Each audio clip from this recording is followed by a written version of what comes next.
this round will just take 2 minutes, and I'd like to ask you something that you probably know really, really well. What initiatives and priorities do you have for your specific district? Some of you are in 115, some 117, some 114. What is your specific legislative initiatives that you have for your district? We can start, let's start from Felix Diaz and Evan, please. District 115, for those of you that don't know it, encompasses everything from the Fontainebleau area through Westchester, East Kendall, Galloway, Pinecrest, Palmetto Bay, Cutler Bay. It gives you a great sense of just what that cross-section represents in Miami. It goes from the very transient to the very affluent. So to represent this district, you have to be ready to represent the whole state. I am a firm believer that our day delegation is broken, that for too long our delegation has fought within and diluted the strength of our delegation, leading to less dollars for schools, leading to less dollars for roads. The quality of life of the average citizen in Miami-Dade County has deteriorated as a result. I will fight hard not only to represent us in Tallahassee, but to make sure that we're a strong community. Additionally, one of the big things that we're going to be tackling here is that District 115 has some of the main highways going through it, and all of a sudden there's going to be open road tolling everywhere and fees are going to increase. So folks like me who use roads every day, and I live on 87th and Sunset, are going to be taxed at a higher rate than I think is necessary. So we're going to have to provide oversight for MDX, make sure that they're not increasing fees in an exorbitant way, and that they're investing those dollars really and truly in the users that are spending their days in those roads. And kids are always going to be at the forefront of everything I do. My wife's a public school teacher. My mother's a public school teacher. My aunt's a public school teacher. My mother-in-law is a public school teacher. I'm very involved with Charting Homes for Children. It's the largest foster care agency in Miami-Dade, taking care of thousands of severely abused and neglected children. We need to find ways to bring more dollars for our children in education and foster care, because if we do not invest in them now, we're going to have the problem in the future. Thank you.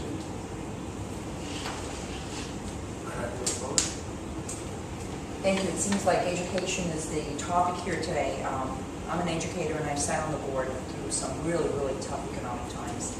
A couple of years ago, we had to cut $500 million out of our budget. And I think that the fight was very public. I don't need to tell you where I stood on that, because it was a very public fight. I stood on the side of the teachers in the classroom and the families to cut everywhere but there. And we were able to do that. We were able to not raise taxes and find a way to streamline our central bureaucracy and get rid of a lot of things that really were not necessary. They're nice in good times, but they're really not necessary. They don't impact the classroom directly. So I'm going to take those ideas and some of those things that we proved that we were able to accomplish here and do that at the state, because at the state, every candidate here can paint whatever picture we want. We are going to be facing the toughest economic year next year at the state that we have ever faced. Right now, there's a $5 billion hole. The RR money is going to go away. That's another $5 billion.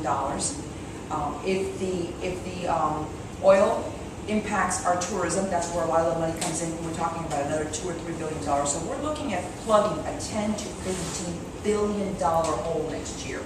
And we can all sit here and paint a rosy picture of where we're going to get that money from, but the reality is that the revenues are just not there. So we're going to have to come up with out-of-the-box thinking and figure out a way to balance the budget, at the same time not impact our employees, because we cannot put one more person in the street. Not one more individual can be unemployed. So that's going to be our toughest battle next year. I have proven that I can do that, we have been able to do that.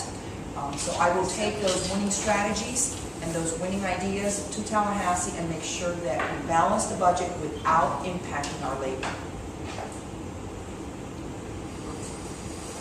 As a small business owner, I know the struggle that working families are going through to make ends meet. I think that the highest priority is jobs. We need jobs, we need jobs, we need jobs. Those are the three highest priorities. And then the fourth highest priority, of course, is education and bringing back our tax dollars. To to South Florida. And the reason I say bringing back our tax dollars is we are a donor community. We only get 60% of the money that we pay in sales taxes and property taxes. And I think that it has been a lack of leadership in Tallahassee. This is the reason why I want to go up there, because we really need to set the right priorities. We cannot have any more hangars being funded for special interests at the cost and at the peril of reducing our revenue. We do have to find additional forms of revenue. We have to think outside the box. As a business person, I can do that. I've been in the private sector for a very long time. My background is technology, and then I have a Master's of Business Administration. This is what I bring up there, thinking out of the box. My current business is marketing and business consulting. I work with small and medium-sized businesses and sometimes large businesses, and I tell them, this is the way that you can increase your revenues, because cutting costs is not going to make it anymore. We have no more costs to cut. We cut all the fat, and now we're into flesh, and we're bleeding. We need real leadership. We need leadership that will stand up for what's right. So my priorities are going to be jobs, making sure that we get our money down into South Florida. I don't mind sharing 20%, but heck, not 40%. And we definitely need to properly fund education, because that is good for business, it is good for our kids, and it is good for our economy. My priorities would be the budget deficit, economic recovery, and property tax reform. They're all interrelated, and everything else is reactionary to it, whether it's education, because you need the funding. And in terms of how that is played, I consider myself more of a Jeffersonian. I believe the real key to prosperity is having as much economic freedom, as much civil freedom, as much opportunity as possible. But you can't do it with the big government, because what it does is consumes all three through the regulating, the legislating, the licensing fees, fines, and penalties. And you have to think outside the box, as mentioned before. One solution I would suggest is, government employees, they have the best premium healthcare insurance. For me, it's a Christmas present for you, but it's a cost to me to provide all the presents. So I would propose legislation where they would get the healthcare policy converted to catastrophic and health savings accounts, where the money doesn't go to the insurance companies, it goes to their wallet. They vote their wallet. It could save, with their ability to vote their wallets in mass, if it's like 300,000 government employees, you can actually lower the cost of health care. The state is not paying a premium, so we could technically save $1 billion. So you're not losing teachers, firefighters, police officers, or first responders out of that. And you're not putting a burden to property tax on. Economic recovery, I put less of a burden. But the thing is, we've been conditioned or dumbed down not to be critical thinkers of why we're not getting out of this mess. Earlier at a different event, I mentioned that what we have is a level of crony capitalism. Look at the post office. If you asked them 40 years ago, can I have next day or second day service, they would laugh at you. But because of UPS, DHL, FedEx, now you have second day service. So it's competition, and the free market provides the best solutions to the situation. If you want jobs, I don't believe the government is in a position to create jobs. We should allow as much freedom. If you have a truck, if you have a truck and you want to do garbage in your neighborhood, do the garbage. That creates jobs in itself. Simple, not hard.